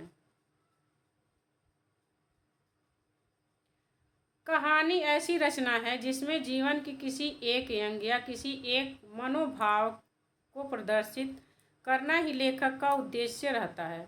उसके चरित्र, उसकी शैली, उसका कथा विन्यास उसी एक भाव को पुष्ट करते हैं। उपन्यास की भांति उसमें मानव जीवन का संपूर्ण बृहद रूप दिखाने का प्रयास नहीं किया जाता। कहानी के बारे में ये किसका कथन है? प्रेमचंद का। आगे है, विश्वंभरनाथ शर्मा कौशिक ने प्रेमचंद की तरह आसपास की जिंदगी से कहानी के विषय लिए हैं और पारिवारिक समस्या, बाल विवाह, पर्दा, दहेज प्रथा आदि का अंकन किया है। रामचंद्र तिवारी। सबसे उत्तम कहानी वह होती है जिसका आधार किसी मनोवैज्ञानिक सत्य पर होता है। प्रेमचंद का कथन है। आगे है, पांडे बेचन शर्मा उग्र के बारे में रामचंद्र तिवारी का कथन है कि उग्र विशुद्ध समाजद्रोही थे। कला की उन्होंने कभी चिंता नहीं की। इस कारण उनकी कहानियाँ कलात्मक दृष्टि से शिखर तक नहीं पहुँच पाई हैं। रामचंद्र तिवारी। यह पांडे बेचन शर्मा उग्र के बारे में रामचंद्र तिवारी का कथन है। नंदुलारे वाजपेयी के अनुसार पांडे बेचन शर्मा उग्र हिंदी के प्रथम राजनीतिक कहानीकार हैं। इस मान्यता का आधार उसकी माँ उनकी कहानी है।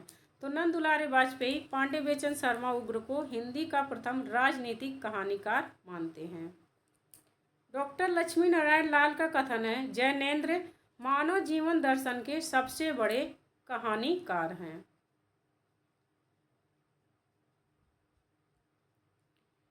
जैनेन्द्र ने प्रेमचंद से भिन्न स्त्री पुरुष संबंध का जो क्षेत्र अपने लिए चुना, उसके कारण वे शुरू से ही एक विवादास्पद लेखक माने जाते हैं। जैनेन्द्र ने प्रेम में उत्सर्ग की भावना को किसी कदर कम करके प्रसाद और गुलेरी से भिन्न कहानी को सामान्य जीवन के निकट लाने की कोशिश की। मधुरेश। बहुत ही अच्छी कहानी उपन्यास जैनेन्द्र लिखते हैं। जैनेन्द्र के बारे में मधुरेश कह रहे हैं कि जैनेन्द्र ने प्रेमचंद से भिन्न अलग स्त्री पुरुष संबंध का जो क्षेत्र अपने लिए चुना, उसके कारण वे शुरू से ही एक विवादास्पद लेखक माने जाते हैं। जैनेन्द्र ने प्रेम में उत्सर्ग की भावना को किसी कदर कम करके प्रसाद और गुलेरी से भिन्न कहानी को सामान्य जीवन के निकट लाने की कोशिश की है। अब उपेंद्र नाथ अश्क का कथन है। उपेंद्र नाथ अश्क प्रारंभ में उर्दू कहानियाँ लिखते थे, बाद वे हिंदी लिखना प्रारंभ कर दिए। उपेंद्र नाथ अश्क का अपने बारे में खुद ही कथन है कि अपने शुरू के जीवन में प्रेमचंद को पढ़ा, उनसे प्रभाव ग्रहण किया। प्रसाद को मैंने तब पढ़ा जब प्रेमचंद का प्रभाव गहरे कहीं बैठ गया था। उपेंद्र नाथ अश्क दे देगा कि यह किस लेखक का है कथन। आगे है, इन्हें प्राय सामाजिक कुरूपताओं और कुरीतियों पर व्यंग्यात्मक प्रहार किए। कौन? उपेंद्र नाथ अश्क। साथ ही पलंग, बेबसी, झाग तथा ठहराव जैसी व्यक्तिगत कुंठाओं की कहानियाँ भी लिखी। रामचंद्र तिवारी का कथन है उपेंद्र नाथ अश्क के बारे में, जिंदगी के अनेक प्रश्नों को व्यक्त करते हुए भी प्रगतिशील जीवनधारा के समर्थक हैं। रामचंद्र तिवारी। कहानी कथा के स्वीकृत आधारों का विशेष तथा किसी भी तरह से मूल्य स्थापना का अस्वीकार है। गंगा प्रसाद बिमल। गंगा प्रसाद बिमल कहानी के बारे में कहते हैं कि कहानी कथा के स्वीकृत आधारों का विशेष तथा किसी भी तरह के मूल्य स्थापना का अस्वीकार है। सचेतन कहानी के बारे में महिप सिंह कहते हैं, सचेतन एक दृष्टि है, वह दृष्टि जिसमें जीवन जिया भी जाता है और जाना भी जाता है। महिप सिंह। ये परीक्षा में आया हुआ है। कहानी का अपना लक्ष्य, अपनी कहानीपन को न खोकर जीवन की प्रस्तुति सहज रूप में करते हुए जीवन के कटु सत्यों और व्यवस्था की भ्रष्टता को उजागर करना है। अमृत राय। अमृत राय कहते हैं कि कहानी का लक्ष्य अपनी कहानीपन को न खोकर जीवन की प्रस्तुति सहज रूप में करते हुए जीवन के कटु सत्यों और व्यवस्था की भ्रष्टता को उजागर करना है अमृत राय। आम आदमी सिर्फ आदमी है, वह किसान, मजदूर, क्लर्क, सर्वहारा वर्गों में बटा हुआ न होकर एक संश्लिष्ट व्यक्ति है। डॉक्टर विनय।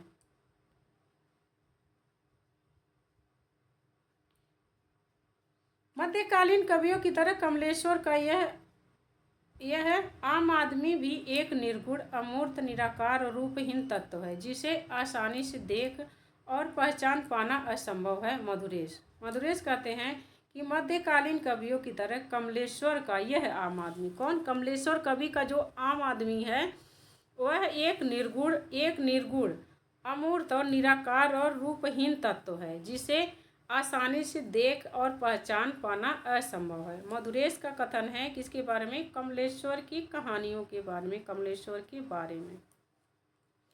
आगे है नामवर सिंह। सादगी और सहजता भीष्म जी की कहानी कला की ऐसी खूबियां हैं जो प्रेमचंद के अलावा और कहीं नहीं दिखाई देती हैं। नामवर सिंह, ये भीष्म साहनी के बारे में कथन है इनका। फैंटेसी शैली का प्रयोग और विद्रोही चेतना मुक्त बोध की विशेषताएं हैं। भैरव प्रसाद गुप्त और अमृत राय की कहानियां मार्क्सवादी नुस्खों से बनाई गई हैं। मधुरेश। भैरव प्रसाद गुप्त जितने सजग संपादक थे उनकी अपनी कहानियां शायद वैसी महत्वपूर्ण नहीं हैं, लेकिन अपनी सफल उल्लेखनीय कहानियों में वे प्रेमचंद की तरह ग्रामीण और शहरी परिवेश पर समान रूप से लिखते हैं। मधुरेश का कथन है भैरव प्रसाद गुप्त के बारे में। रेणु की कहानियां पढ़कर लगता है कि यह जीवन जीने योग्य है, यह संसार त्याज्य नहीं, ग्राह्य है। हरि कृष्ण कौल कहते हैं कि फणीश्वरनाथ रेणु की कहानियां पढ़कर लगता है कि यह जो जीवन है क्या है? जीने योग्य है, संसार त्याज्य नहीं है, ग्राह्य है। हरि कृष्ण कौल।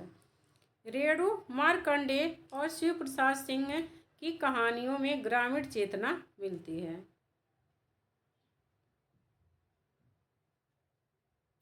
आज के कहानीकारों ने बहुत से उपेक्षितों को अपनी संवेदना दी है।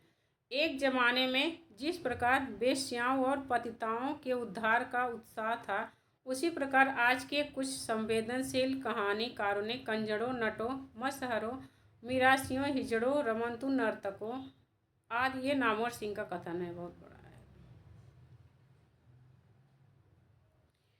अमरकांत की भाषा प्रेमचंद की परंपरा का अद्यतन विकास है। वही सादगी और वही सफाई, पढ़ने पर गद्य की शक्ति में विश्वास जमता है। नामवर सिंह का कथन है अमरकांत के बारे में।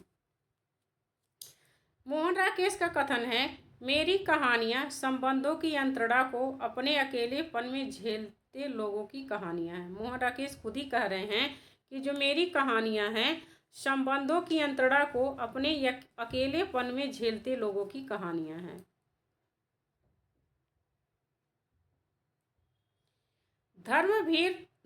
धर्मवीर भारती आधुनिकता बोध के सूत्रों से बौद्धिक स्तर पर बखूबी परिचित हैं, किंतु संवेदना के स्तर पर रोमानी संस्कारों से मुक्त नहीं हो सके। रामचंद्र तिवारी। परिंदे के बारे में नामवर सिंह का कथन है कि परिंदे की लतिका की समस्या स्वतंत्रता या मुक्ति की समस्या है। अतीत से मुक्ति, स्मृति से मुक्ति, उस चीज़ से मुक्ति जो हमें चलाए चलती है और अपने रेले में घसीट ले जाती है। मुक्ति का यह क्षण जिसमें मनुष्य स्वयं अपना साक्षी हो जाता है, निर्मल की अनेक कहानियों का आलोक केंद्र है। नामवर सिंह।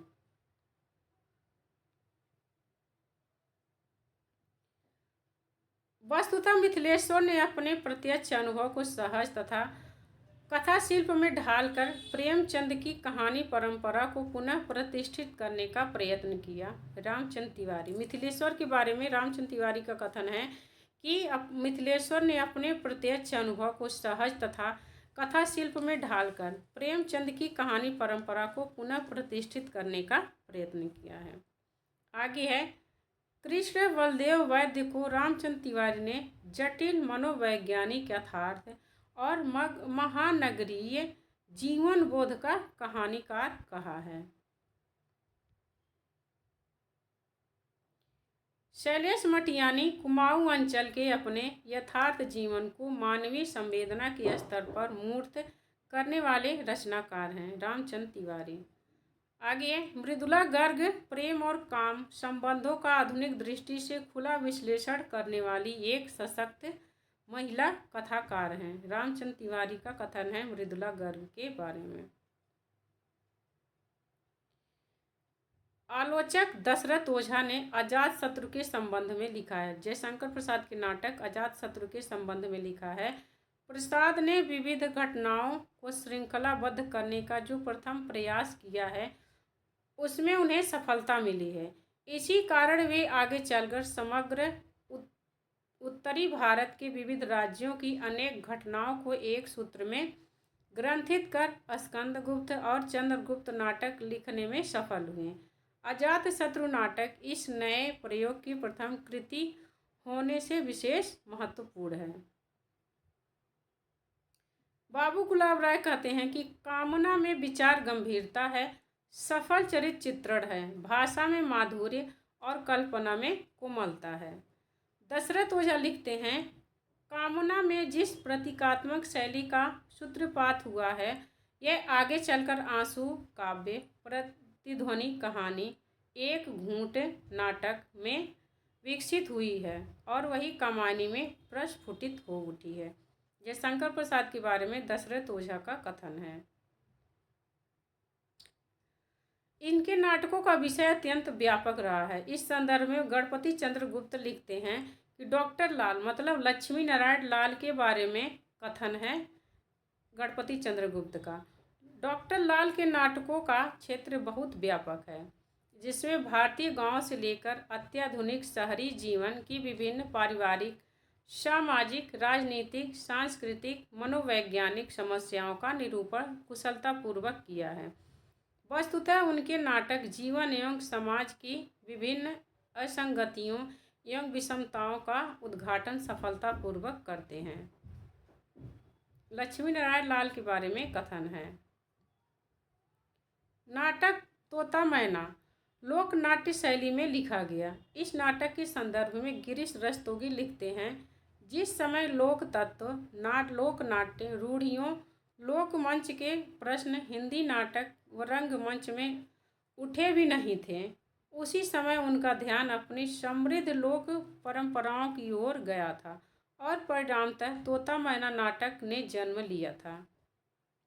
यह नाटक सहज लोक कथा के रूप को, लोकमंच की सहजता व व्यवस्था को, लोक नाट्य रूढ़ियों को अपने में लिए हुए था, लेकिन चूंकि उस समय आधुनिक शिल्प का बोलबाला था इसीलिए नाटक को महत्व नहीं मिला।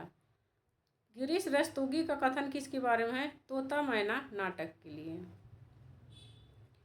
डॉक्टर लाल के नाटकों का बहुत क्षेत्र व्यापक है, जिनमें भारतीय और ये तो हो गया। राम स्वरूप चतुर्वेदी भारतेंदु के बारे में लिखते मोस्ट इम्पोर्टेंट है। कविता में उनका संस्कार है तो गद्य में उनके विचार। भारतेंदु हरिश्चंद्र के। इनकी मौलिकता को लक्षित करते हुए रामविलास शर्मा ने लिखा है, निबंध लिखना हिंदी में नई चीज़ थी। बांग्ला में उपन्यास, कविता, नाटक के लिए आदर्श मिल सके थे, परंतु प्रताप नारायण मिश्र के निबंध हिंदी की अपनी उपज थे। मनोरंजक निबंध रचना को प्रताप नारायण मिश्र ने चरम सीमा तक पहुंचा दिया है। ये रामविलास शर्मा का प्रताप नारायण मिश्र के बारे में कथन है। बद्री नारायण चौधरी प्रेमघन के बारे में आचार्य रामचंद्र शुक्ल कहते हैं, ये गद्य रचना को एक कला के रूप में ग्रहण करने वाले, कलम की कारीगरी समझने वाले लेखक थे। निबंध को परिभाषित करते हुए लिखते हैं, ये तो हो गया। ये मोस्ट इम्पोर्टेंट है। चिंतामणि भाग्य की भूमिका में शुक्ल जी ने लिखा है कि इस पुस्तक में मेरी अंतर यात्रा में पड़ने वाले कुछ प्रदेश हैं। यात्रा के लिए निकलती रही है बुद्धि, पर हृदय को भी साथ लेकर। डॉक्टर रामस्वरूप चतुर्वेदी की मान्यता है कि विचारों की तेजस्विता और कथन लालित्य का पूर्व अपूर्व सामंजस्य उनके निबंधों में समाहित है, जैसे कबीर और रविंद्रनाथ दोनों एक जगह पर मिल जाएं। यह मोस्ट इम्पोर्टेंट है। नामवर सिंह कहते हैं, हिंदी कविता की अपेक्षा कहानी में स्वस्थ सामाजिक शक्ति कहीं अधिक है और आज उपन्यास की तरह कहानी सामाजिक परिवर्तन के लिए जोरदार साहित्यिक शस्त्र का काम कर रही है। कहानी के बारे में नामवर सिंह का कथन है। वियोगी हरि के अनुसार आत्मकथा जीवन की घटनाओं और अनुभूतियों की एक अभिव्यंजना है। मोस्ट इम्पॉर्टेंट है वियोगी हरि का है। हरिवंश राय बच्चन कहते हैं, जीवन की एक तस्वीर है आत्मकथा। मोस्ट इम्पोर्टेंट है। मैनेजर पांडे के अनुसार पूरा सच बोलना आत्मकथा या जीवनी लेखक की नैतिक नहीं सौंदर्य बोध की भी शर्त कि आत्मकथा और जीवनी के लेखकों का पूरा सत्य बोलना चाहिए। गुलाब राय कहते हैं, जीवनी लेखक अपने अपने चरित्र नायक के अंतर्बाह्य स्वरूप का चित्रण कलात्मक ढंग से करता है। कौन? जीवनी लेखक। इस चित्रण में वह अनुपात और शालीनता का पूर्ण ध्यान रखता हुआ सहृदयता, स्वतंत्रता और निष्पक्षता के साथ अपने चरित्र नायक के गुण दोषमय सजीव व्यक्तित्व का एक आकर्षक शैली में उद्घाटन करता है। गुलाब राय का कथन है जीवनी लेखक और आत्मकथा लेखक के बारे में। डॉक्टर रामचंद्र तिवारी के शब्दों में, संस्मरण किसी अस्मरणीय की स्मृति का शब्दांकन है।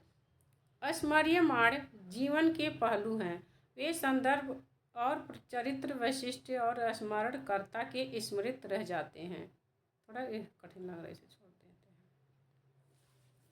बनारसी दास चतुर्वेदी के शब्दों में, संस्मरण, रेखा चित्र और आत्मचरित्र, इन तीनों का एक दूसरे से इतना घनिष्ठ संबंध है कि एक सीमा दूसरे से कहाँ मिलती है और कहाँ अलग हो जाती है, इसका निर्णय करना कठिन है। बनारसी दास चतुर्वेदी का संस्मरण, रेखा चित्र और आत्मचरित्र मतलब आत्मकथा के बारे में कथन है।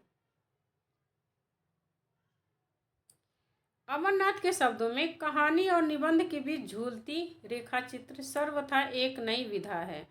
इसकी सफलता शब्दों और वाक्यों के कुशल संगुफन पर निर्भर करती है। स्केच की तरह रेखा चित्र में भी कम से कम शब्दों में कलात्मक ढंग से किसी वस्तु, व्यक्ति या दृश्य का अंकन किया जाता है। इसमें साधन शब्द होते हैं, रेखाएं नहीं, इसलिए इसे शब्द चित्र भी कहते हैं। किसको? रेखा चित्र को। महादेवी वर्मा ने अतीत के चलचित्र में लिखा है, इन स्मृति चित्रों में मेरा जीवन भी आ गया है। अंधेरे की वस्तुओं को हम अपने प्रकाश में धुंधली या उजली परिधि में लाकर ही देख पाते हैं। मेरा निकटाजनित आत्म विज्ञापन उस राख से अधिक महत्व नहीं रखता है, जो आगे बहुत समय तक सजीव रखने के लिए अंगारों पर घेरे रहती हैं। जो इसके पार नहीं देख सकता, वह इन चित्रों के हृदय तक नहीं पहुंच सकता। यह अतीत के चलचित्र के बारे में महादेवी वर्मा का कथन है। बाबू गुलाब राय के अनुसार, रिपोर्ट की भांति यह घटना या घटनाओं का वर्णन तो अवश्य होता है, किंतु उसमें लेखक के हृदय का निजी उत्साह रहता है, जो वस्तुगत सत्य पर बिना किसी प्रकार का आवरण डाले प्रभाव में बना रहता है। यहाँ पर हमारा यह खत्म होता है आलोचक और आलोचना के बारे में कथन। इसमें जितने भी महत्वपूर्ण कवि, लेखक, युग, विधाएं सबको मैंने कवर कर लिया। तो अगर जो आप यहाँ तक पहुँच आए हैं और यहाँ तक वीडियो देख ली हैं, तो 2 बार वीडियो देखिएगा और इसमें से परीक्षा में प्रश्न जरूर मिलेगा, क्योंकि सारे जो कथन हैं आलोचकों के मैंने एक ही वीडियो में रख दिए हैं। अलग से आपको ढूंढ के पढ़ने की ज़रूरत नहीं है। तो वीडियो कैसी लगी कमेंट करके ज़रूर बताना। अच्छी लगी हो तो आप हमारे चैनल हिंदी साहित्य अर्चना को सब्सक्राइब करिए, लाइक करिए, कमेंट करके ज़रूर बताइए कि यह वीडियो आपको कैसी लगी। मिलते हैं अगले वीडियो में, तब तक के लिए नमस्कार।